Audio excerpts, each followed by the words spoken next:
Hello and welcome to this week's episode of Search with Candour. I am your host Jack Chambers Ward, and this week I am joined by Josephine Rudolf. We are talking all about how to do networking when you're an introvert or when you have social anxiety. Maybe you have a combination of both. It's a really interesting conversation. It's a brilliant piggyback off of something that I discussed with Sarah and Tasmin from the SEO Mindset podcast live in Brighton. We did our live podcast back in Brighton a little while ago, and it's really nice kind of follow up to that discussion and giving you some actionable and practical tips on how to do more networking stuff and get out there and do more things and pace yourself and all that kind of thing. Especially if you're an introvert like myself or deal with social anxiety like Josephine, like other people we talk about in the episode as well. I think it's got some really, really great advice. And Josephine is such a powerhouse of knowledge despite being so young and so early on in her career. She's achieved a lot already, and I think she has a lot of interesting things to talk about on this week's episode. Before we get to my chat with Josephine, though, let's say a huge thank you to this week's sponsors, Wix Studio and AlsoAsked. The first sponsor for this week's episode is AlsoAsked. You can go to AlsoAsked.com and check out this fantastic and unique intent research tool. As we probably already know, search intent is at the core of everything we do as SEOs. Even if you're not directly working in content, understanding what your users are trying to achieve through their searches is still pretty important. I think we can all agree. On top of this, Google has told us that it takes up to 9 searches for users to complete their goals. This can be a pretty hard picture to capture, to be honest, with traditional keyword research tools. So what if you could get hold of up-to-the-minute questions that users have asked that have been clustered by intent by Google themselves? Well, that's exactly what AlsoAsked actually does. AlsoAsked mines and organizes Google's People AlsoAsked data in real time, showing you the next most likely question your searchers are going to ask. Best of all, it's completely free. You don't even need to create an account to try out AlsoAsked. Of course, if you do find it useful, there are paid options as well. We have the free, we have the light, and we have the pro options in terms of accounts that you can subscribe to. At the touch of a button from these accounts, you can download not only the questions people are asking, but also the answers Google has selected, the website URLs, and the titles that are ranking for those answers as well. AlsoAsked has the world's only API for People AlsoAsked data, meaning you can combine this data you're pulling from whatever questions you're asking directly into tools. You can combine it with things like ChatGPT to really supercharge your content briefs and transform the way you write content at scale. Go to AlsoAsked.com and check out this fantastic intent research tool today. Our sponsor for this week is Wix Studio, the web platform that gives agencies and enterprises the end-to-end efficiency to design, develop, and deliver exactly the way they want. Whether you manage 10 sites or 1,000 sites like some agencies do, here are a few things you can do from start to finish in less than 2 minutes on Studio. You can set up native marketing integrations with Google, Bing, and more in just one click. You can save so much time by reusing custom templates, widgets, sections, and design libraries across all of your sites, instead of having to build them from scratch each and every time. You can easily create seamless handovers by adding tutorials, guides, and more to your client dashboards. And speaking of dashboards, you get a full 360 view of all of your projects from one workspace with total control. And whether you're working your site with fellow SEOs, developers, other marketers, you're able to work on the same canvas at the same time with all of your team members. And of course, you'll be able to leverage some of the best in-class SEO defaults such as server-side rendering and automated structured data markup across all of your Wix sites. That is time up, I'm afraid, but the list keeps on going. Step into the Wix Studio by clicking the link in the show notes or the video description down below and see for yourself. Thank you so much to Wix Studio for sponsoring us here at Search with Candour.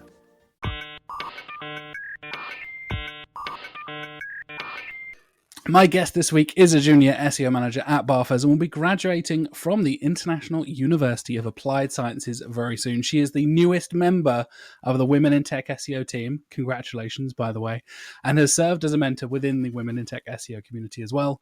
All that, and she only recently turned 22 years old. Welcome to the show, Josephine Rudolf. Thank you so much for the nice introduction. You deserve it. You've already got so many accomplishments and you're so young in your career. I'm so excited to see what you're doing next. And I'm excited for this topic because it's something that is very close to my heart. And I love that you just came in straight with the topic. And we're going to be talking about networking for introverts or people with social anxiety. And I'm judging by the fact that you brought this topic to the table, Josephine. This is something that's close to your heart as well, right?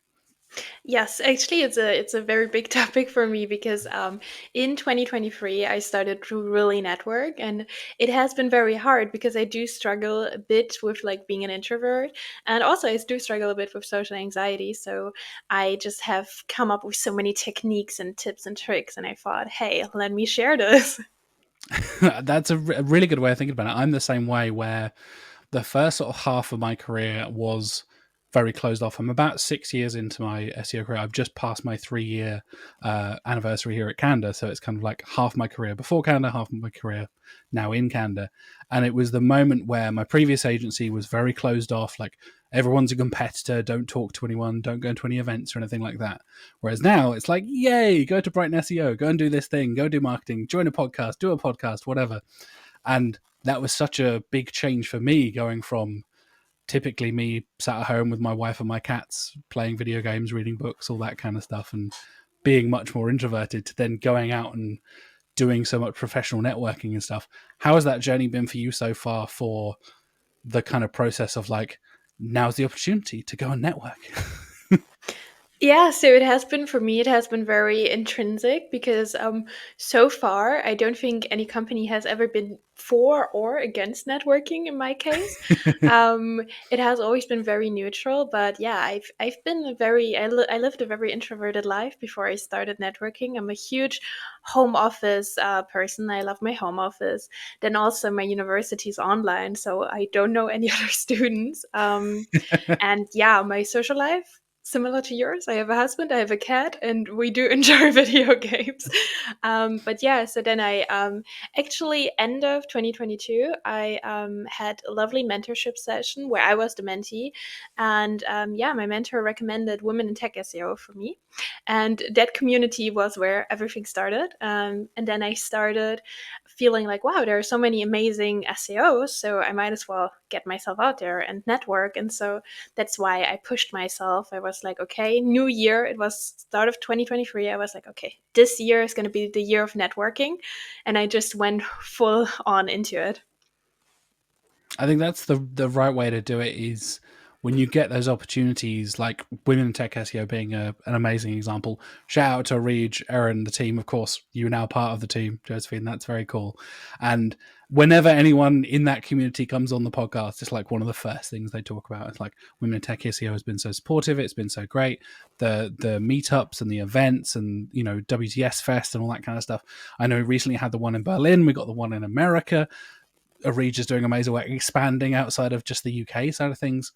And I think it's those kind of things for me where you get a specific type of event, or a smaller event, like something like Women in Tech SEO, where it's specifically for women and non-binary people, creating a safe space for people to be able to network as a normal human being and just hang out and not worry about so much of the problems and stigma that come with so many problematic people in the industry. And not naming names or not throwing any stones or anything like that, I'm a cis white man myself. I know we are very problematic in the industry, but I think it's something like that that really allows people like yourself to get the opportunity to do that, right? And I love we're having more of these little communities pop up and create opportunities for people to then try something new, do something different. Oh, I started off with this community and now I'm off doing conferences around the world, or that kind of thing. Yeah, 100%. I can just add to every Women Tech SEO member who has ever been on here. Without Women Tech SEO, I would not be nearly as far into my career and networking as I am right now. Because very much like you explained, like my process was, I started very small, local Women in Tech SEO meetup. The Berlin SEO community is so strong. The Women in Tech SEO community in Berlin, incredibly strong. Um, so quick shout out. But yeah, like I started, and then from there I jumped to these broader meetup networking opportunities where there are also men. I mean, I have nothing against men, but it was very good to start in that safe little space and then venture out, and then also have my, yeah, the people I already know, then to kind of go to them, be like, hey, I'm new at this meetup, please, I already know you. Definitely, definitely. So let's kind of kick things off and dive into the introverted side of things and the social anxiety side of things. I think I kind of know what an introvert is. Like I said, I've been through that process myself. But if the listeners and viewers don't know, Josephine, what is an introvert? How would we define that? So, an introvert is someone who they get energy out of being alone or with a very close friend, not big social setting. They are very introvert, like just from the word itself of the day, like introspective, like they Mm. look to themselves for energy. But then when they are in a huge social setting, it's very draining for the classic introvert. So that's why they can go obviously to social settings, but it takes a lot of energy for them. And then when they need to recharge, they usually do it at home. In general, like there's also something to be said about just the level of stimulation. Like introverted people are usually, they like less stimulation than extroverted people. I've seen this map where it's like at a concert, obviously there are introverts and extroverts, but extroverts are usually more in the front, introverts more in the back. So yeah, that's an introvert for you. Yeah, I think that's getting an energy from being in smaller social situations has always been my thought behind it. Like I said, before we started recording, it was like me just hanging out with my wife and our cats, just chilling, not doing much, playing video games, watching TV, reading books, whatever it is. That kind of thing for me is where I recharge my social battery. And then I know people who have met me at conferences might think I'm much more extroverted than I am, but I think you're totally right. You're able to kind of channel that energy and shift it around, right? And be like, okay, I'm going to use this much energy for this social event or this networking thing or whatever it is. But now I need a couple of days. I need the weekend off to do absolutely nothing and just go and relax somewhere. And for me, that's been a big learning process, especially, like I said, becoming more into the networking side of things and jumping in at the deep end at something like Brighton SEO, where I think it's like 5,000 people over a couple of days. It is just noise and, like you said, a lot of sensory things going on all the time. And I needed, like, okay, after this, I'm just going to basically lie in bed for 3 days straight and recover. Whereas some people are like, we just, yeah, parties all the time and doing all the crazy stuff. And I guess the other side of that, right, is the extroverts, as you were just saying, who get that energy from those social interactions and then again recharge using, oh, I'm going to go out and hang with my friends. That'll allow me to recharge. And I find those, the way we balance them, especially in marketing and networking, so fascinating how we can all have like different aspects of both sides, right? 100%. And also, I want to quickly go into the myth. Still, a lot of people think that you can see if somebody is an introvert or an extrovert based on their behavior. Or personally, I get it a lot. People are like, "No, you're not an introvert." But I've had that as actually, well, yeah, absolutely. it's also like about an act. Like, I mean, I can act very extroverted, but nobody knows how much energy it takes. So yeah, I just wanna, to all the extrovert appearing introverts out there, we feel you. Um, I think that's totally relevant. A lot of my fellow neurodivergent people as well, like a lot of people with who are on the ASD spectrum or on like ADHD and stuff like that. That ties in, like you said, those sensory overload side of things. That element ties into it a lot. And again, shout out to people like Women in Tech SEO. Shout out to Brighton SEO. These conferences that are doing great things to help us introverts and neurodivergents to find those quiet spaces, giving us time to recharge and all that kind of thing. I think that is hugely, hugely important. And let's talk about social anxiety, shall we? Because this is something I don't think I necessarily have. One of my best friends has it very badly and noticeably. Like you were saying just then, like, oh, you can kind of tell. Like my friend, you can tell he has social anxiety for sure. How would we define social anxiety, and how is that different to the introvert extrovert side of things? So the biggest difference between the two is that being introverted or extroverted, both are just personality traits, neither good or bad. It's just a personality trait. Whereas social anxiety is a disorder. It's an anxiety disorder. Yeah, social anxiety is classified by an intense feeling of anxiety surrounding social situations, mostly because you fear the judgment of others. And then it's kind of a bad circle because you fear then also that you are displaying symptoms of social anxiety, and then you fear that other people can see that, and that heightens the social anxiety. So it's very tied to fear of, how you are perceived by others. So yeah, the big difference is that you could be an extrovert and still suffer from social anxiety. You could get energy from social situations, but your anxiety is hindering you because it is a disorder. It is not an innate personality trait. I think a lot of people cross them over quite a lot. Like you were saying earlier, like you can't necessarily tell if somebody is introverted. You can't necessarily tell if someone is has social anxiety, and I think they often get conflated and combined together. Like, oh, to be an introvert, you must have social anxiety, or vice versa.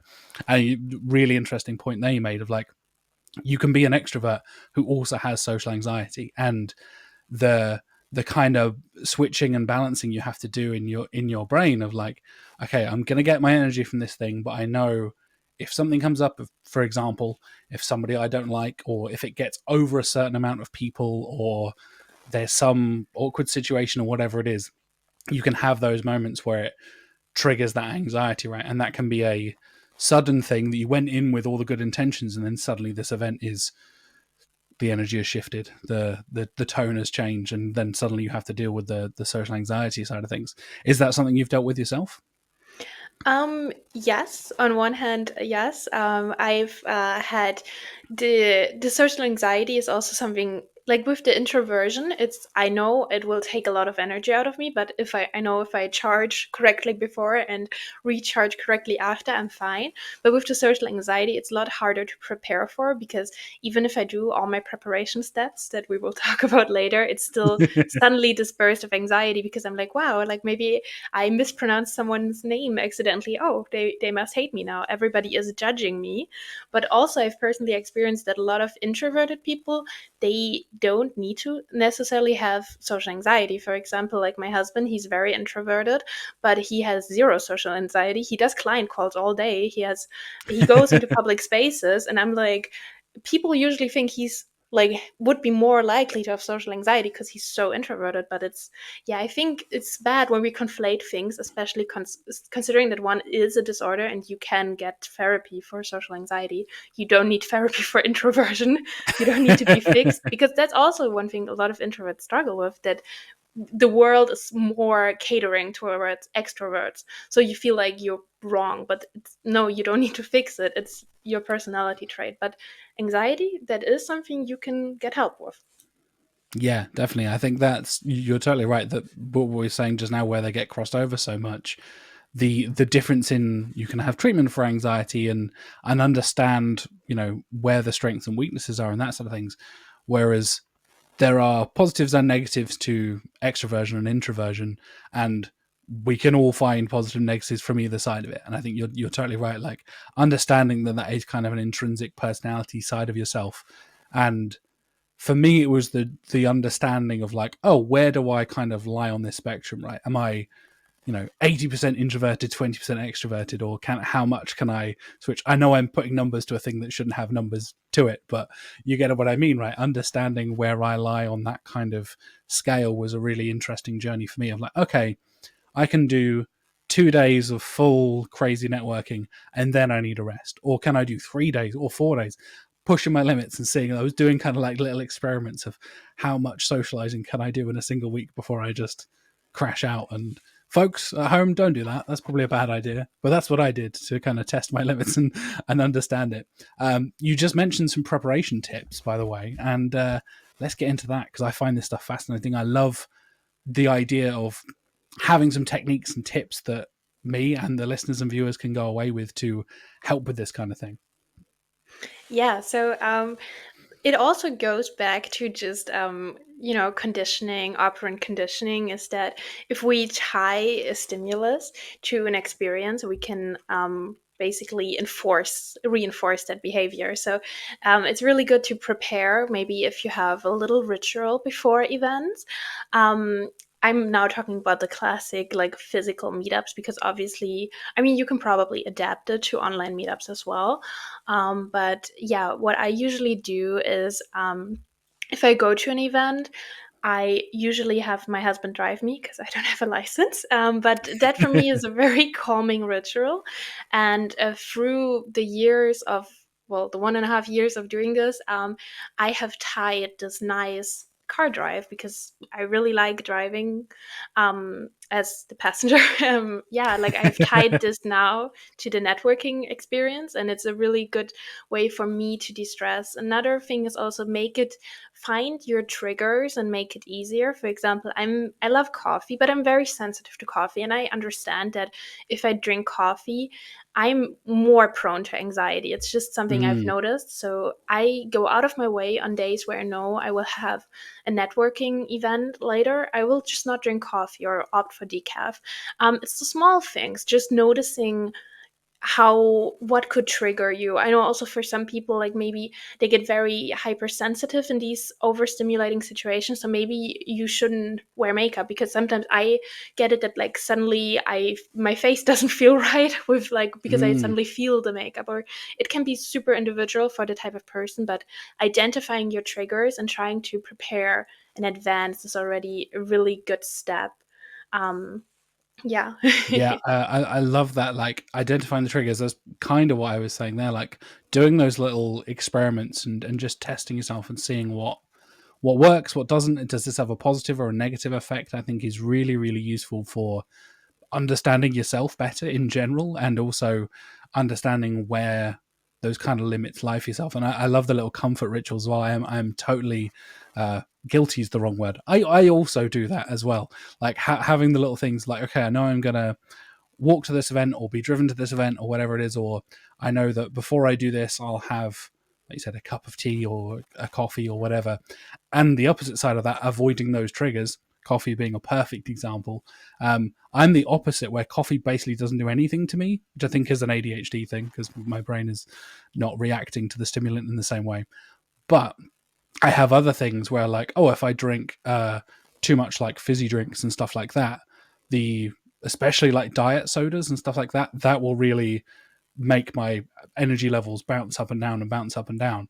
And that's something I'm trying to be more aware of, as like, okay, instead of going to a networking event and just drinking loads of Diet Cokes, maybe don't do that and drink some water and find that balance there and find what works. And I think that's a really important thing for people to.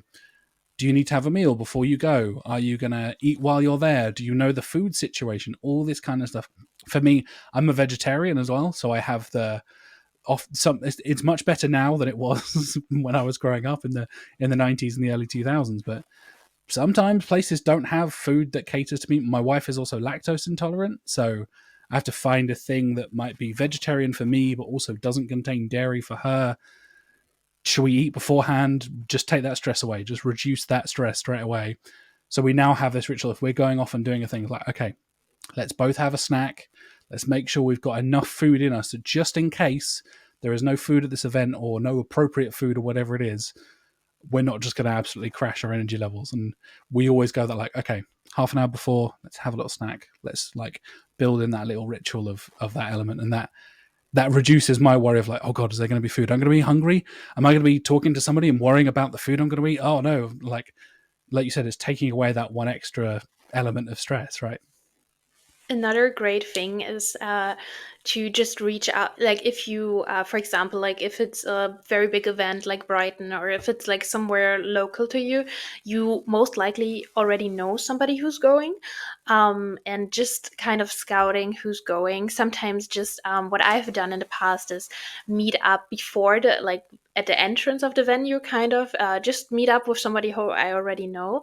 And I can also recommend this to everyone because I know a lot of people are a little bit shy about reaching out to someone they know who are also going and are like, hey, can we meet up before? But most people enjoy it. Like every time I've done that and been like, hey, do you want to meet in front of the venue? Because I'm notorious for not finding things. And I find nothing. So, and every time the other person was like, yeah, let's meet up before, it's great. And also the thing that I have found is even if in the grand scheme of things you're not that close, if you're both strangers to everyone at the venue, you're suddenly close, because even if it's just Oh, an definitely, yeah. ex-colleague, and you're not super close on a personal level, if everyone else is a stranger, an ex-colleague means a lot. So find your resources. I They're mean, your new not that best friend there, right? yeah. It has worked out great. And also it gives me it really calms down my anxiety before events. So like now also if you have communities, for example, if I go to an event, I reach out in like the Berlin section of like the Women in Tech SEO community. I reach out, hey, is anybody going to that event? Or another thing is me and my ex coworker, we always send each other events. It's also really great because you can't see every meetup, so it's nice to have like a meetup buddy where you both make each other aware of opportunities, and then you already have someone to go with. That's nice.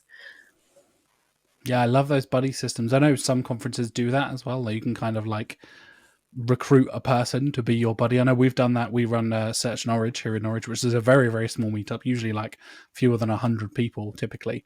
But that can still be pretty intimidating, right? And like you said, if it's a local thing and you can just get one person or two people like, oh, I recognize that person. And I think you're so right. It's so powerful to have that conversation beforehand rather than, again, like suddenly putting an extra layer of stress on them of like, oh, I'm really stressed.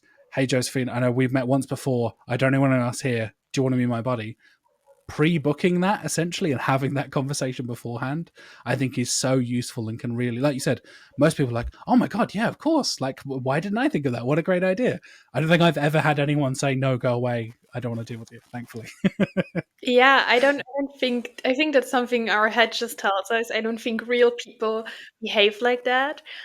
What's also nice is sometimes you can meet up. I've done that a few times. It's like you actually have a whole little meeting with one person before the event, which is also nice to catch up. And especially if it's someone you already kind of know, and you get, like I get a lot of energy out of these one-to-one conversations. So I have done that a couple times. I just met someone before the event, and it was really great.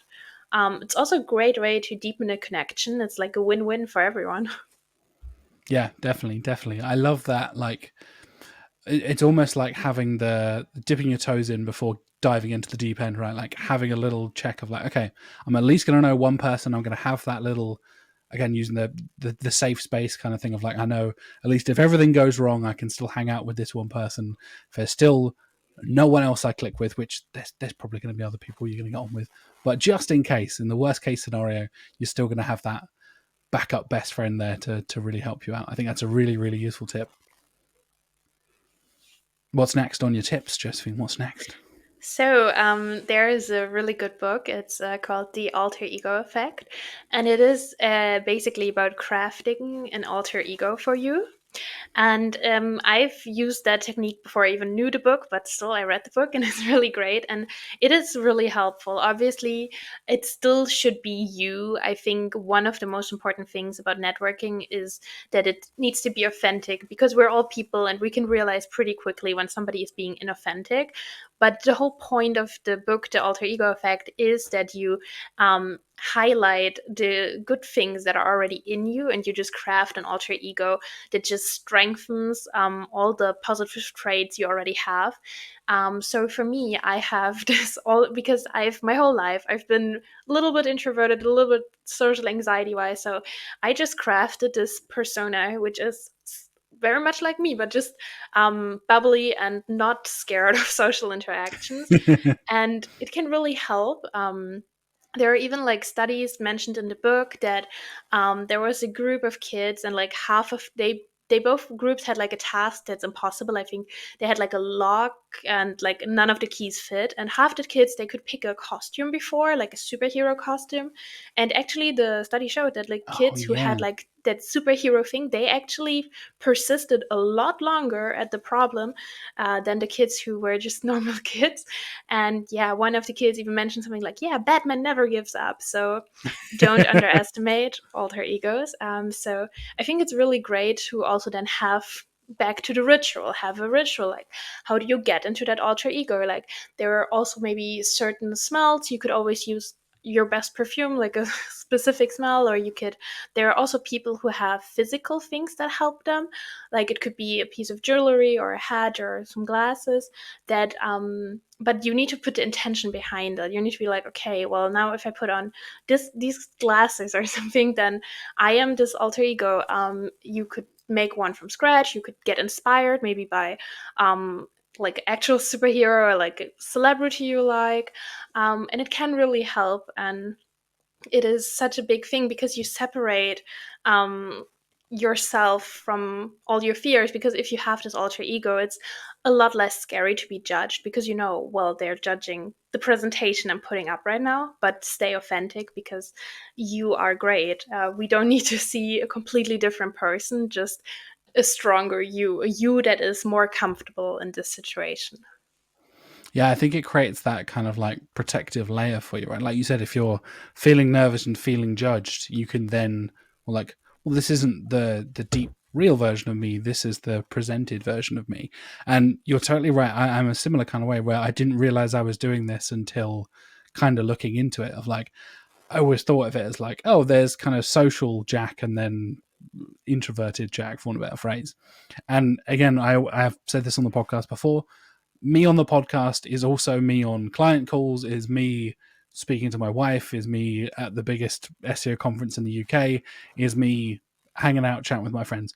Minus a couple of swear words and things like that, I am pretty much the same person, varying. But you're right, I do adjust and just tweak little things and be like, okay, if I'm going to be at this big conference, exaggerate this thing, be a bit more bold about this particular element. And I love the physical side of things. While you were just saying there, like having a, for me, like if I wear a shirt rather than just a t-shirt, that usually means I'm going out and doing something. So actually, like the little ritual of buttoning up the shirt and being a bit more formal about it and going out and doing a thing feels to me like, okay, this is my Batman suit or whatever. Like there's the element there of like they're almost like dressing up and feeling more like the person who can go out and speak in front of a bunch of people or go and speak to strangers, which was something I would never do on the street or just out of nowhere. Like imagine my wife totally does this. She will just like chat to people in supermarkets and stuff. For me, that is my idea of hell, and I can't think of anything worse. And I would never, ever in a million years think to be like, "Hey, how are you, stranger in a supermarket?" Whereas at a conference, I will just go up to people, and I have that ability to then be like, "Okay, I'm in this different, like you said, different persona." You can then get an opportunity to introduce yourself to someone new and make those connections. Yeah, 100%. Another thing that I have also done in the past and have recommended other people like to choose, like I usually, when I get very anxious at work, like whenever I have to come to the office, I would rather go to Brighton. I would rather talk on stage. Like, I am very nervous to go into the office. I don't know. It has been with every office I've ever been to. I don't like offices. So I always have like a drink, like just like, yeah, it could be like tea in a to-go cup, like coffee, whatever, and it really helps me because it is this one thing that I can hold, and it's kind of it's because of physical thing. Or I know some people have like yeah, anything that like is physical, because it's also really good because it gives your hand something to do. Because a lot of people when they're nervous, like we fidget, we do everything, so it's really nice if you have something you can hold. Then also drinks are very nice because not only staying hydrated, but also when you talk and you need a break because you just need to think or something, you can drink, because we all need to stay hydrated, and that drink gives you a small break. So yeah, I can just really, I think it's so much about the rituals and like the things also we tell ourselves, like self-talk is so important. And I think a lot of people overlook it because it's like, oh yeah, well, what is positive affirmations? What are they going to do to me? But actually it does help a lot because we tell ourselves these stories. And even if people who don't believe in like affirmations, they give themselves affirmations. They just do it unconsciously because most people we all talk to ourselves. Some people audible, some people inaudible, because I know not everyone hears their thoughts, but we all have this image about ourselves. And but what you do if you do give yourself positive affirmations is that you influence that image. And so I really like these affirmations. Like I tell myself, I'm not scared, I can do this. And I think it might seem ridiculous, but nobody needs to know unless you go on a podcast and talk about it. But you can just do it. Nobody needs to know. No one needs to know your secrets until you tell the public on a podcast. But yeah, I think that is a brilliant way of thinking about it when it comes to other people don't know what's happening inside your head. So you can say and think whatever you like to help yourself feel better, to make yourself feel more comfortable, because people are not there reading your thoughts. They're not sitting next to you going, what is Josephine thinking? I wonder if she's thinking, I'm not scared. I'm not scared. Like, no one is thinking that. That is a crazy thing to think that, but that is part of that social anxiety, right? Like, it's that irrational thought of, oh God, everyone's looking at me, everyone's judging me. They can read my thoughts. They can just read my face and know what I'm thinking. But when you really kind of think about the introspective side of things, like you said, that self-talk and that self-care, I think that's such an important part of that. It can be hyping yourself up, it can be calming yourself down. There's so many different sides to it. For me, it's more of a, because I tend to be reasonably lower energy, again, the introverted side of things, it's more of a hype up process of like, okay, I've got to go and do this thing, like, yeah, let's go and get pumped up. As you just said there, it's a, let's not get scared, they've got nothing to worry about, that kind of thing. There's a calming process there. And I think listeners, viewers, experiment, see what you feel more comfortable with. Try these different techniques and see if you need a pump up or a calm down or just a little talk with yourself to see how you're feeling. Those little check-ins. It was a brilliant example there you gave of like having a drink with you is the opportunity to have a little break. Because I think a lot of people hear like take a break, and that sounds like you got to go off, you got to leave the room, you got to leave for 10 minutes. It's got to be a big functional thing. And that is totally valid. That is an absolutely valid way of doing it. But those little micro breaks can really add up and help. And I'm speaking from my personal experience, like those little bits make all the difference when it comes to, oh, I just need to take a pause. I'll grab my water bottle. I'll have a drink. That gives me a chance to think, have that little moment of self-talk, even if it's 10, 15 seconds, rather than just throwing words, constantly talking, constantly being engaged. Sorry, I'm just gonna grab a drink. Oh, I'm just gonna have a drink. Or don't even say anything. Just have a little drink. It can be, I think, like you said, a lot of people underestimate the power of those little moments that can really make a difference. Yeah, I think in general we need to also be aware of like just pacing ourselves. Like breaks are totally fine. Like I started saying that at my first job when I was 18. So everyone knows smoke breaks. So I'm not a smoker, but I started taking non-smoker breaks. So every time the smokers took breaks, I was like, oh yeah, sure, I'm gonna join, and then I just stood far away to not get that passive A fresh smoking. air break. Yes, I think air break should be very valid. Um, at your job, okay, maybe you need to talk to your boss, but yeah, at an event, like you can go out for air. Like smokers feel comfortable all the time having a smoke. So if you don't want to say, hey, I just need a breather, which I think it's totally fine to say, I need a breather, but just say, I'm going for a smoke. Does it matter if you smoke? No, it doesn't. Nobody is going to be like, hey, well, you said you're going to smoke. Like that's your anxiety talking. Nobody does that. um, we're not the police here. But also then when we talk about bigger events, like maybe like a conference, I think it is totally valid if you pace yourself, because there are like multiple breaks. And if you just say, okay, so during the lunch break I will be social, but then during the afternoon break I will just be somewhere, enjoy my food, take a walk, that is completely fine. I actually did that for a Women in Tech SEO Fest in Berlin. Well, I mean, I was also low-key on the job because I did social media, but in the first break, I was very active. I was running around interviewing people, but then during the lunch break, I literally just had a quiet time. I sat at my desk and I was like, I will enjoy my lunch now. I don't need overstimulation right now. And it is, I think oftentimes we miss the nuance because we feel like, well, if I go to a networking event, I have to network for the full duration of that event. But you can pace yourself. You can be like, okay, one break I take for me, the other break I take for getting to know everyone, because it's so important that we don't burn ourselves out. And I think oftentimes, another thing, like a very interesting concept, is the peak end concept slash the peak end theory.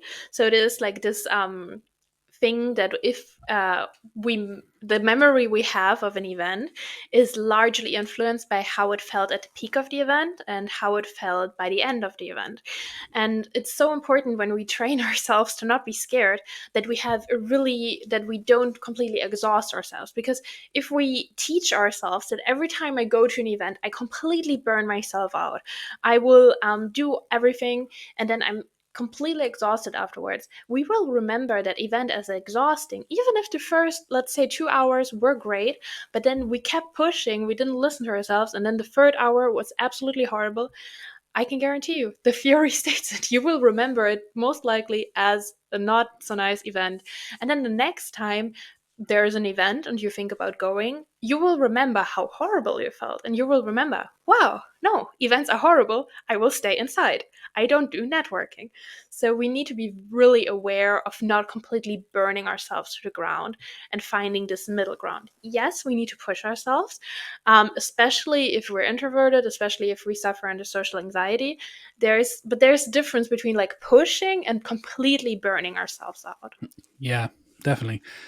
I was thinking that kind of in the peak end theory has been the thing I've always thought about when it comes to events, especially when you think about like concerts. I love live music, and we're in the festival season here in the UK. We've had Download and Glastonbury and all that kind of stuff happening here at the moment.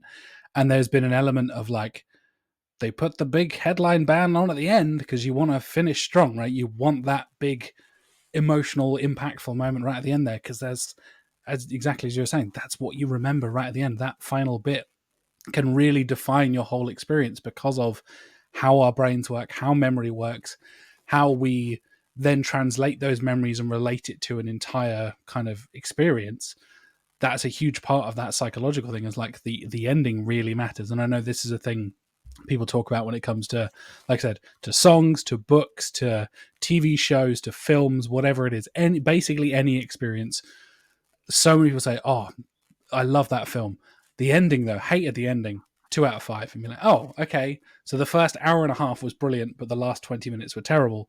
So terrible film. And that ending just so defines the whole experience.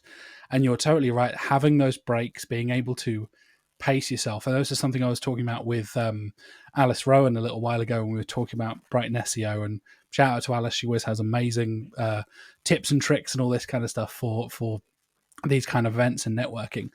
And she was talking about how don't book yourself in for everything. So if you go into a conference, you see all the lineup of speakers and stuff like that. Try and prioritize yourself and be realistic. Don't try and say, I'm going to attend absolutely everything, 100% attendance all the time, and just go see, like, especially at like something like Brighton where you're running from different room to different room. That can be really tiring in and of itself. And you're going from one hall to the other. Oh God, I've got 4 minutes to run across the entire building and get to the next one. And not only are you going to burn yourself out, you're going to tire yourself out physically as well. And there's that element where I've gotten into the habit now of like, okay, I'm going to pick my like top 5, top 10 of the weekend and try and see those talks. If I miss a couple, that's fine. A top 5 must see, and then a 5 I'd like to see, and then see how the rest of it goes, right? And that's been my technique for kind of pacing myself a bit more and not feeling that pressure. Because I also feel, again, this is a thing not necessarily unique to marketing events, but if you're going to an event, you want to get the most out of it, you want to make the most out of it. And there's also that pressure probably from your employer to say like, hey, I've spent all this money, accommodation, travel, tickets, all this kind of stuff. Go and learn some stuff that'll make you better at your job. I'm being a horrible employee here. This is a bad example, but the employer is putting a lot of pressure on you to go and do a training thing or go to a conference and learn a bunch of stuff. And putting that pressure on yourself is not realistic. You need to understand that pacing yourself will actually be the best for you in the long run. You'll probably remember more stuff and get more value in the long run if you pace yourself and you're able to prioritize it. For me, that's been kind of like the key over the last couple of years for me for making the most of events like that. Yeah, that's so important because also like we said, like if you completely tire yourself out, then you will not remember the things. Because we are just human and we have to remember that. Now that I thought about it, it's also like that's why aftercare I think is very important and often overlooked after these events. I think because it's not only how you end the specific event, how you end the networking session, you can, draw out the end. Like for example, like if you have a really good ritual afterwards, like so unfortunately my husband is very involved in all my rituals. So yeah, he has a full-time Hey, job with me if you're networking. going to involve someone, it may as well be your husband, right? Like, Yeah. it's a good person to involve. Definitely. So like after every meetup, every event, he always picks me up and he always has like a nice drink. Because yeah, I do talk a lot, so I get very thirsty. And it's always the pleasant memory because even like we're all human. Some events are not going to go that great. Sometimes it's just too much. But then my memory of most events usually isn't even the main event, and then instead it is me going to the car, like seeing my smiling husband and like having a nice cool drink with lots of ice cubes. And that's also how we can reframe a situation because or like maybe you go home and you have a really nice book that you saved up for this specific event, or like watch your favorite show. Like maybe it already came out on Monday, but you wait until Tuesday because Tuesday you have the event. And that's really important. And also, I really like those debriefing sessions where either you journal or you talk to someone because especially with social anxiety, you have a lot of overthinking. You still think about it, you think about every single thing you said, and then you overthink what other people might have thought about it, because that is the core of social anxiety. You are terrified of what other people think. So I think it's really important, and it can be quite helpful to have a debriefing session afterwards where you like tell someone like, okay, so I don't know, I mispronounced that person's name.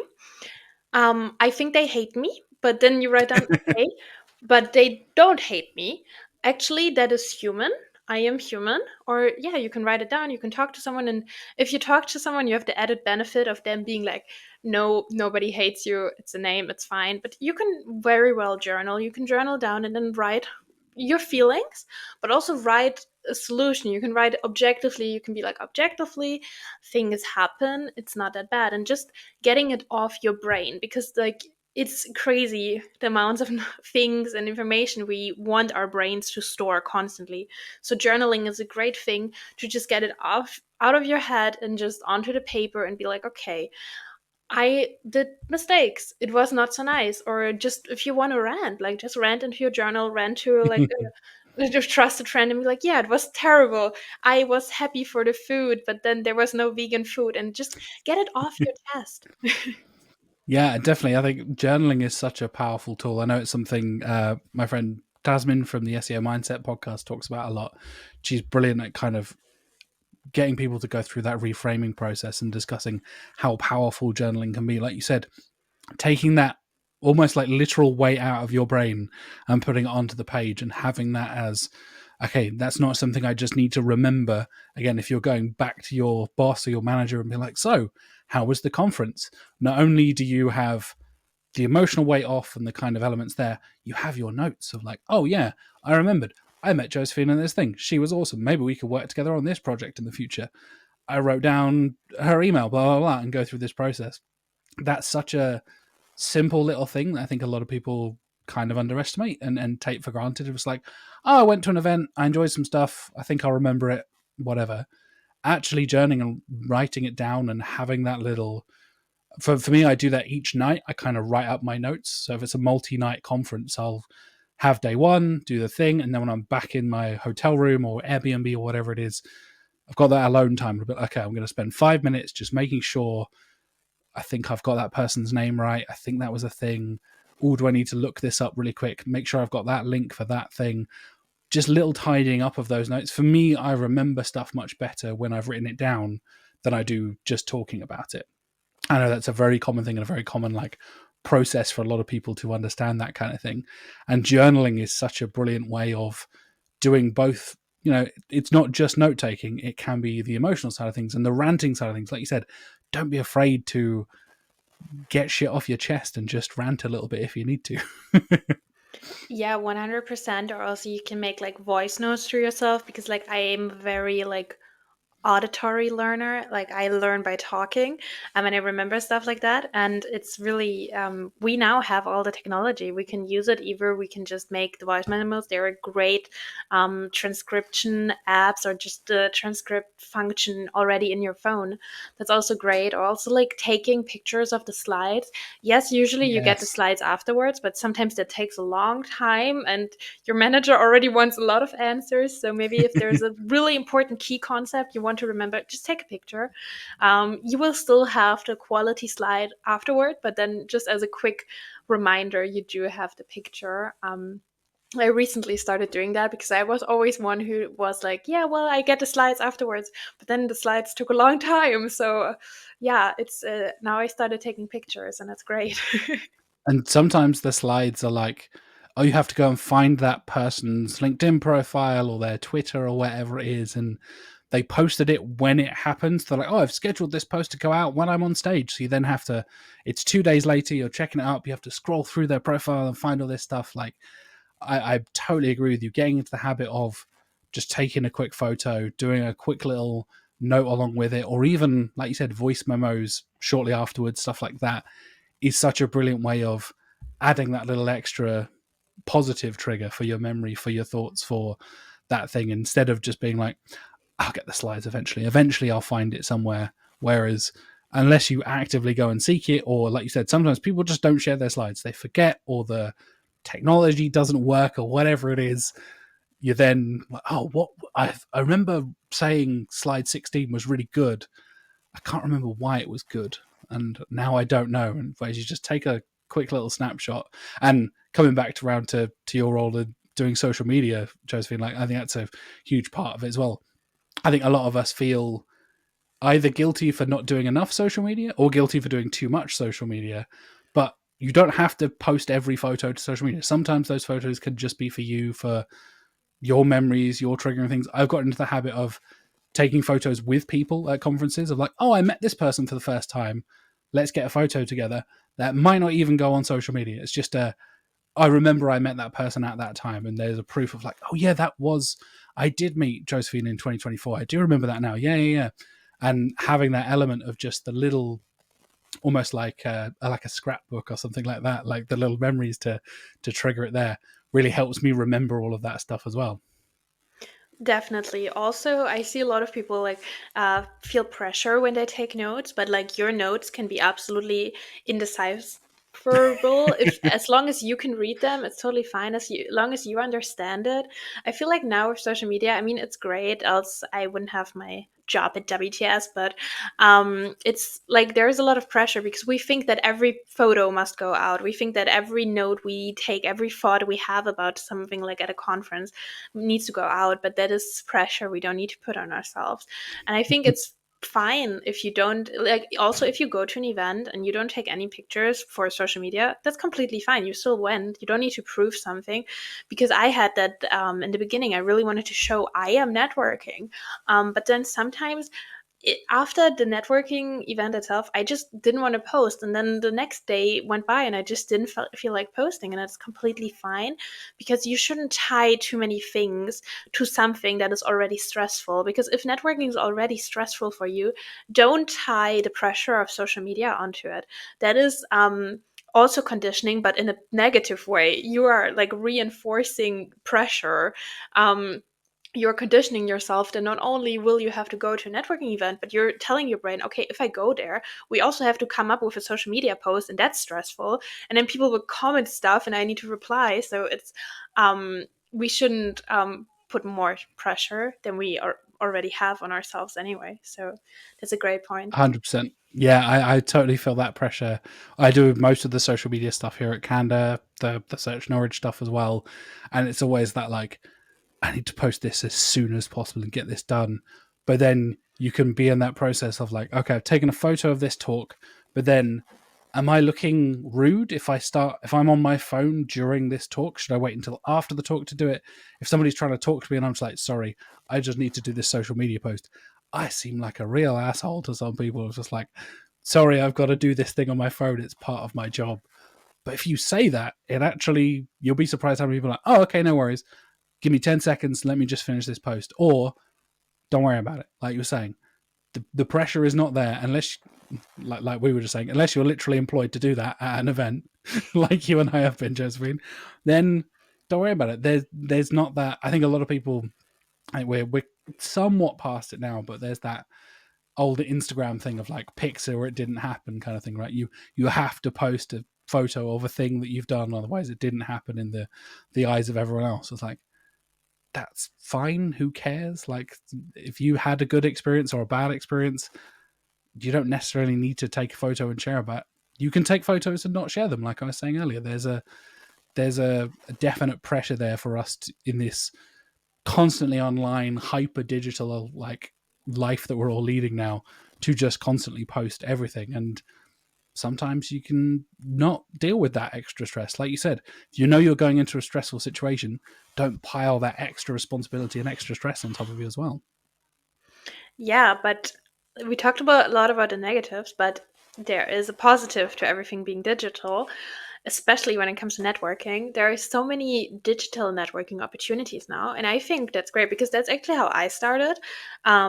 Because I was too scared. I was terrified still before my first in-person thing, but I don't think I could have done it if I didn't do digital before.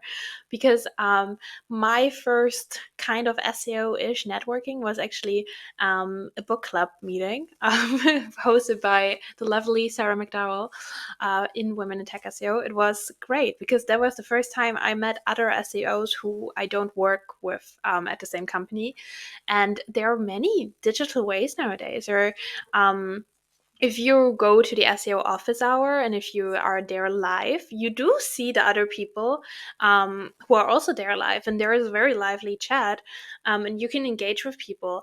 I think it's important that we also see all the resources, because I think sometimes we have so many resources nowadays that we don't properly utilize them because it's just overwhelming. So we have great online communities.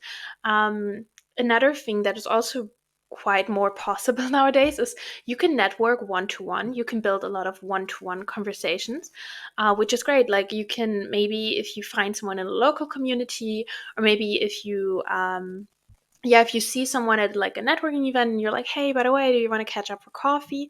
But you can totally network and never go to huge crowd situations. You can never go to events and you can still properly network. You can, just the other day, I had a really nice coffee date with someone in my city I met through Women in Tech SEO. So utilize those communities, because especially if it's asynchronous, it's so much easier because you don't need to be on guard the whole time. You can write, and if somebody answers, you can take your time to reply.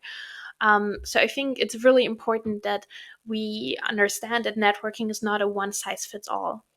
You can totally go for one-on-one conversations, and especially if you're an introvert, you will find that it's a lot more energizing and a lot less draining if you have a one-on-one. And yeah, go online. Online is really great because you still have the safety of your own home, and also you don't need to travel there, you don't need to go back. And I think a lot more people are comfortable because online it's well, it's not super easy because then there are like sometimes internet problems and everything, but it is easier in terms of you are still very in control. You can, if push comes to shove, you just say, oh no, my Wi-Fi is gone, and just, disconnect. I have done it You've got one time. the built-in excuse. Yeah, I think it's fine. we've all done it, right? Yeah, it's fine. Especially like in the post-COVID era that we're living in right now, where everything was online for so long. I think that has been a huge part of that kind of, okay, we can do this stuff online and it not feel weird and it not feel forced and it not feel unusual and kind of not like a real event, if that makes sense. Because I think a lot of people see the in-person stuff as like, that's real networking. And then the online stuff is like, oh, that's kind of, you're kind of faking it. It's not the real thing. But it can totally be the real thing. this, doing a podcast with people, is a form of networking. Like, you and I have never met in person, Josephine, but if I see you at a conference now, I'll be like, oh, hey, we did the podcast together. I'm like, hey, how are you? How's it going? How's the job? Blah, blah, blah, blah. How's your husband? What drink has he made for you on the way home? All that kind of stuff. Like, that element of everything is digital now can be such a powerful thing. And again, coming from so many people working from home, you and I are working from home right now, Josephine. Like, if you're watching on YouTube, you can see our respective rooms and my little spare room here with my Lego and books and things on the bookcase behind me. But you can sit in your comfortable clothes. You can do, like you said, all the little rituals and stuff because you're not there in person. You can have that little fidget thing and people won't even notice. You're just totally off camera. Sometimes you can just switch your camera off. That's totally fine. That's a normal thing to do. I think, again, coming back around to what Alice has mentioned before, if you're not feeling the vibe, just switch your camera off. Just say to people, hey, I'm not feeling particularly like camera ready today. I'm still here. I'm still engaged. Just not going to have my camera on. I will still be involved in the conversation. You can do that with all kinds of stuff. You can even do it with client calls if the client is really nice about it. Maybe don't kick off with a client with no face on a camera. That would be a bit weird. But once you're feeling that kind of confidence and that kind of element where you can kind of build those bridges and make those changes, I think that's a really powerful thing of like you said, starting off digitally and kind of, again, coming back to what we were saying right at the very beginning of the show, pushing those limits, seeing what you're comfortable with, understanding that, oh, now I'm feeling a bit more confident. I've built up my kind of networking skills. I now have a kind of idea of, if somebody asks me like, where do you see yourself in 5 years? And that's the first time anyone's asked you that at a conference or an event. And you go, oh God, if I don't have a good answer, then I look like I don't, I have a plan for my career. But if I have a really obvious answer, then that's not really creative. Suddenly all that social anxiety and that pressure comes in. I'm like, I need to have a really good answer for everything. When you can do it digitally, exactly as you were saying there, like you can do text, you can post in the chat, SEO Office Hours, shout out to Good Signals and the amazing work they're doing. When you join live, it is a live chat and you can chat with other people, ask questions. Some people in the chat, including people like John Mueller sometimes, are answering questions in the chat as well, and it's a fully interactive thing. But you're not on screen, you're not part of the main four people on screen. You're not there with Joe and Mike necessarily, but you're part of that community, and people will like recognize your name from that. Oh yeah, I saw you in the chat for SEO Office Hours the other week. Hey, how are you? That kind of thing. Or, oh, they added me on LinkedIn or followed me on Twitter, whatever it was. Those little digital networking things, I think, are really powerful, and I think can make a huge difference for people who are wanting to get into networking if they are feeling a bit nervous, and kind of that's a really nice first step for a lot of people. Yeah, another thing about getting into it, like in the beginning, I wasn't sure how to start and what really is networking because it's such a broad term and we don't really know. But what I found is it's just a human connection, and you can form, like most human connections in life, we form very slowly. So it's completely fine. Like, for example, what I have done in the past is if I read an article and I really liked it, I just reach out to a person on LinkedIn. Like, it was like, hey, I just read your article on this topic. I loved your view on this. It was really great. And then slowly, there is some form of a connection. And I think it's so much easier when you do it genuinely. Because I think it's natural that when we do something really unnatural, when the whole time we know we just network because we want that strategic connection, I think obviously we were very nervous about it because we know that to a degree we are being deceitful. So I think if you just go on it on a human level and you're just like, hey, I genuinely want to connect with this person because I genuinely think they did a great talk or they wrote a great article, or maybe, hey, they look really friendly at this conference right now. I think that's the way to go, because oftentimes we put this pressure on us with completely unrealistic expectations, because we think, oh no, it needs to be this certain way, or only in-person events are real events, and it's not networking if we just get coffee. No, it is still networking. You still make a connection. You build your network. Like, there's this a lot of people in your network. It doesn't matter if you met all of them at one conference. Oftentimes it's even more intimate if you build these one-to-one connections. I see it as a win-win. It's like I get a deeper bond and I'm less anxious. Like, yes, have a million coffee dates. Absolutely. I think that's something a lot of people see, that it has to be like a business meeting, right? Like it has to be at the end of the day we're going to have a deal, or like a professional relationship, or like I'm going to make sure that I sign this thing or whatever. But having a more casual, just one-on-one hangout with a coffee or a lunch or whatever it is can be so useful and so powerful. And like you said, can really build relationships surprisingly quickly. Like the first time you go on just a little semi-professional meeting, you can feel the pressure, but then you understand, like, okay, I know we relate in this way and we can talk about these things, or oh, their experience at this job is similar to my experience at this job, or whatever it is. You will so quickly find those little relatable moments, and then, like you said, having that intimacy to it can really help build. For example, I had a coffee date with somebody a couple of years ago now, and have since worked with them a couple of times. And it's just like, oh yeah, we happened to hang out because we met once at an event where it was a lot more people. We stayed in touch. We've hung out a couple of times, and ever since I've been like, oh, if somebody needs a video editor, I know somebody who does that freshly. If somebody needs an animator, I know somebody who does that freshly. My mate who I went for coffee with a couple of months ago, I'll recommend him. And there's that little element there of like, there's no pressure for that, but there can be little nuggets of opportunity and little potential things for growing your network. And it's no less valid than doing it and your traditional, like, here's my business card, that nobody does in 2024, thank God. Yes, 100%, because it is there are great people doing there are tons of great people doing SEO. There are tons of great people doing any type of work. So like when you network with someone, you don't need to present that you're great SEO. Also, chances are maybe they do marketing themselves. Like but what really, like when I think about people who recommended me, or when I think about people I recommend, it's on a personal level. There are people I've only ever talked about books with, but then when it came to like doing some German SEO stuff, they were like, "Hey, yeah, I remember you do SEO and you're German." So like, it's Exactly. it's not needed to present yourself like that, because it's really inauthentic and nobody wants a sales pitch. That's one thing to get your reputation ruined, because all the other things your anxiety tells you, like, oh no, they think I look stupid because I don't know, I wore the wrong shirt. That's not true. But if you come to someone and from the jump, I can see you just want me as a business connection, that's the only thing people will not like you. Everything else, you're human. Things happen. And I think it's important to really go into it and just try to have a conversation, because also if you have these talking points in your head, like, I want to talk about my business, I want to talk about that, then you will be anxious the whole time. And you will have such an unnatural flow, because in your head, I still need to get that point in.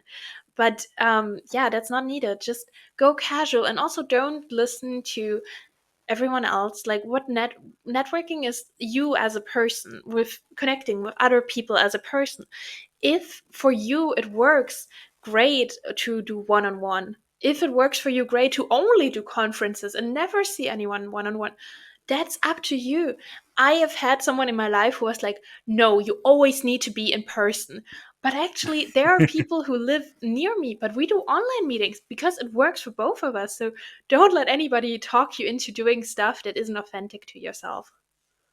Yeah, I think that is a brilliant message, and I think that authenticity is such an important part of it, right? When I know we talk about the amount of like link building spam crap you get on on LinkedIn and all that kind of stuff, that hey, we want to do a deal and I can buy you 1,500 DR90 links or whatever. That I'm exaggerating, obviously, that doesn't happen in real life, but that kind of thing. I once had a what I presumed was a casual coffee. Turns out somebody was basically pitching me their idea and I didn't realize. And it almost felt like a date where I didn't realize we were going on a date. And I was like, oh, you thought it was a business thing. I thought we were just having lunch and hanging out because we both like this thing. It's like, no, turns out, hey, I've got this idea and I want to pitch this to you and blah, blah, blah. And then exactly as you were saying there, the next like half an hour was me being like, how do I react to this? Like, I don't have anything, I have not prepared for this at all. I have no idea. And suddenly the pressure is on me to then be like, yeah, great business idea. Let's do a deal or whatever. You can tell I'm not very good at this business thing by the way I'm talking about it. But when you have that element of like, there is no pressure, let's just hang out. And again, this is kind of my approach to the podcast as well. Spoiler alert, to go behind the scenes, viewers and listeners, we do have little talking points. I've got a little document on my other screen over here. And I know, Josephine, you've added some points of your own as well. But we have covered a bunch of other stuff that is not on those notes, and it turns into a conversation and it feels a bit more natural. That's kind of my approach to podcasting. It's also my approach to client calls, to networking events, to online stuff. Having that natural conversation and kind of following where it goes and not being afraid to go off topic a little bit and be like, oh, let's talk about our cats for 10 minutes. And you can really bond over cats or whatever it is. I love those little bits. And for me, that can often be the thing I remember most, the little highlight bit of like, oh yeah, I remember, we were talking about SEO for an hour, but the bit I remember is all about your cats. And they're like, yeah, it's Josephine the cat lady. I remember, hey, Jack, he's got cats too. Yeah, that's the bit we remember. I love those little like nuggets of gold that can happen in those little casual conversational kind of moments. 100%. And like you said, like that's the thing you remember, because there are so many people, and if you network, those people you network with, they also network with hundreds of people. And I still remember from my first in-person networking meetup, I don't know, I went off a tangent and talked about how great my grandma is, and I was so terrified afterward. I was in the car, I was like almost crying to my husband. I was like, oh my God, these are so amazing, important people. And I talked about my grandma. And then literally till this day, like 1.5 years later, the person I annoyed about my grandma, she was like, yeah, who would have thought that like we're going to end up at Google I/O Connect together attending. And she actually still references my grandma. And so, the other day she introduced me to someone. She was like, yeah, that's Josie. Her grandma's her best friend. And it's I don't know if I want to be known for that, but she definitely remembered me, and we're great friends now. So don't be afraid. At the same time, you don't need to feel the need to share private stuff if you don't want to, because that seems quite unnatural too. And also, you don't need to if it makes you anxious to talk about your family, whatever. You don't need to. There's no need to. You can have casual small talk about anything really. But if you are a person who's like going off and is like, yeah, my cat, she does this super cool thing, and I once made a little cowboy hat out of her fur, which I actually did, it's it's great. You can do Okay, that. I know You I are said we allowed. don't need to take photos of everything, but I do need to see photos of the cowboy hat cat. I will That is send the it to rule. you. Okay, I will, listeners. I will put that in the show notes so you can go and check that. Obviously, there'll be links for everything else. There'll be a bunch of resources, but most importantly, cat photos in the show notes. That's the important bit. See, so now people will maybe remember me as someone with a very cool cat, and then they reach out, and then one day they need a social media freelance, and then they're like, yeah, cat lady, and that's how I got a client. Yeah, I heard you on a podcast a few years ago. It's like, didn't you have a cowboy cat? You'd be like, hey, that's me. That is the thing you're going to be known for now, mate. I'm sorry. That is. That is the peak of my career. I don't think I can ever come down from cowboy cat lady. Well, let's wrap it up there, shall we? And how can people follow you, Cowboy Cat Lady, on the websites, on LinkedIn, on social media, all that kind of stuff? Where can people go and follow you? So people can follow me on LinkedIn, but they can also follow Women in Tech SEO on LinkedIn and Twitter, X and Instagram, because I will be posting from there. So if you want to hear from me out of different voices, you can definitely follow me on those platforms. Amazing. And hopefully more cat photos, more cowboy cat adventures, all that kinds, and like social media SEO stuff as well, but mostly cowboy cat adventures. I I'm am quickly planning on Googling, like, pivoting. can I buy cowboycat.com or something like that and quickly get a domain set up for you. Thanks, you're great in business. I don't know what you were talking about. Clearly, this is just an awesome business idea meeting. See, we're accidentally selling to each other. We're having fun. We're talking about cats. Hopefully, the listeners and viewers will remember this as well and be like, "Oh yeah, you're the cowboy cat lady from that podcast I watched." Well, thank you so much for joining me, Josie. It's been a really, really fun conversation. Hopefully, listeners and viewers, you've taken a lot of actionable tips and tricks and all that kind of stuff. And I will thank you so much for joining me. Thank you for having me. It was great.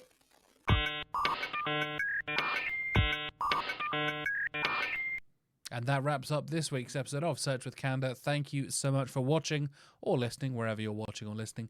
Please do like and subscribe on YouTube if you're watching us on YouTube. Please do give us 5 stars and all that kind of stuff, and review us on Spotify, rate us on Spotify and Apple Podcasts. That hugely, hugely helps us spread the word of Search with Candour. And I'll be back next week with Mark Williams-Cook. He's back, finally, from his adventures around the world. Mark and I will be back in the studio talking all about the latest SEO news and getting into the nitty-gritty of what's happened throughout June and the start of July here as well. If you want to keep up with all the latest SEO news and stuff as well, please go to coreupdates.com.